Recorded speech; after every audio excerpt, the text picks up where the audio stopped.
Listen to me. A married person is not somebody whose bride price has been paid. A married person is not somebody who has been wedded. A married person is not somebody who has been engaged. A married person is simply somebody who have had an intimate affair with another person.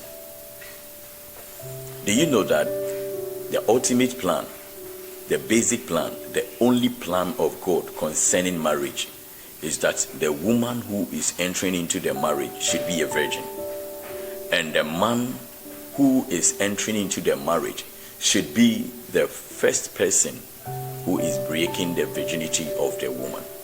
When God created a woman, he created a covering around the womanhood of the woman. And this covering, we call it the hymen. Marriage is a covenant. It is true. It is a covenant because marriage happens when the man breaks the hymen of the woman. The first person to sleep with a woman is the one who marries her. This might be a bit uncomfortable, and it is an uncomfortable truth.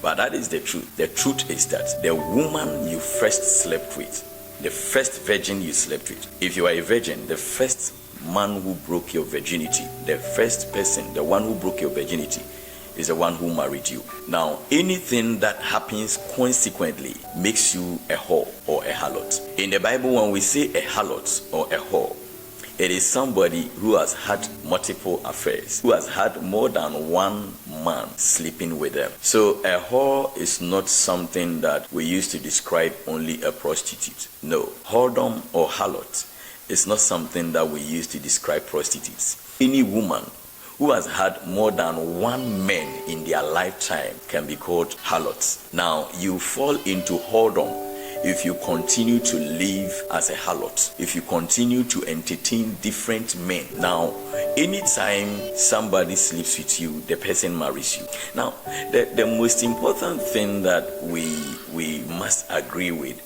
is this. Christians believe that if somebody dreams and sees a spirit or a foreign person, somebody sleeping with them in a dream, it is a spiritual marriage. But then we fail to agree that in real life, if somebody sleeps with you, it is marriage. Marriage itself happens anytime somebody sleeps with you. God designed a woman to be in a relationship with only one man. Let me give you the first mystery again. When God wanted to have a relationship with Abraham, he made Abraham to cut off his foreskin, what we normally call circumcision. The blood that fell is the seal of the covenant between Abraham and God.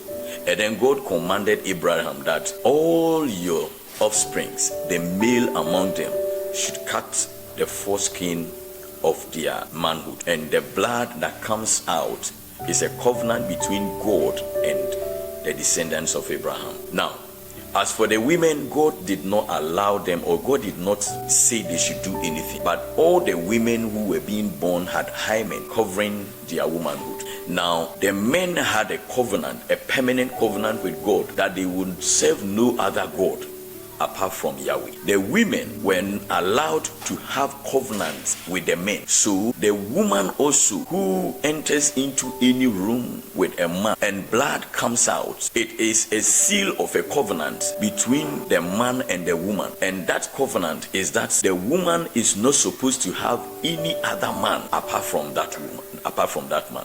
Now, the only thing that breaks this kind of covenant is when the man dies. So, the first mystery concerning marriage, biblically, in the eye of God, is that marriage is when a man sleeps with a woman. Basically, it is when a man sleeps with a virgin. If you are entering into a marriage, you are supposed to be a virgin. Now, there are three Hebrew words that describe marriage. The first one is yabam, the second one is onah, and the third one is katan. Now, the word onah means to cohabitate sexually with a woman or a man. Now, yabam simply means to perform the marital duty or to sleep with a woman and perform the duty of marriage. Now, to katan means to agree to cohabitate, to agree to live. It is a kind of affiliation between a man and a woman, simply because the man agrees to live with the woman.